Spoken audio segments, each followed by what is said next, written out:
Bible చేతికిచ్చి చదవమంటే భయపడి పారిపోయి యవనస్తులు ఉన్నారు లేరా? బయట డ్యాన్స్ వేయమంటే వేస్తాడు వీడు. పైగా పెళ్ళేదన్నా జరిగితే చెప్పండి, ఊళ్ళో పెళ్ళికి కుర్రోళ్ళకే అడావిడి.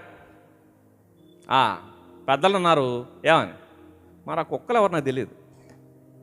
అందుకనే ఫ్రెండ్స్ అన్నాడట, ఒరే ఆర్కెస్ట్రా పెట్టినా బ్యాండా పెట్టినంటే ఏం పెట్టు, ఆర్కెస్ట్రా అయితే ఒక చోటే దొల్లాలి, బ్యాండ్ అయితే ప్రతి ఈది దొల్లొచ్చు, కాబట్టి బ్యాండా పెట్టరా అన్నాడట. ఎందుకు? బ్యాండ్ అయితే అన్ని ఈదులు మనవే. ఈదికి ఏం చేయొచ్చు? ఏ డ్యాన్స్ మళ్ళీ పైగా నార్మల్ డ్యాన్స్లే కాదట, మధ్యలో ఒకటి వస్తుంది పాము డ్యాన్స్. ఏంటది?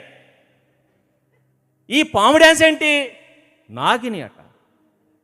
ఇక్కడ చూసుకోండి, ఇక నిలబడ్డాడు మెలడిపోతారు, పేగులు మడతడిపోయాడు మెలడిపోతారట. మళ్ళా అది బురద పెంట గుంట వీడికి అనవసరం, దొల్లడమే దొల్లడం.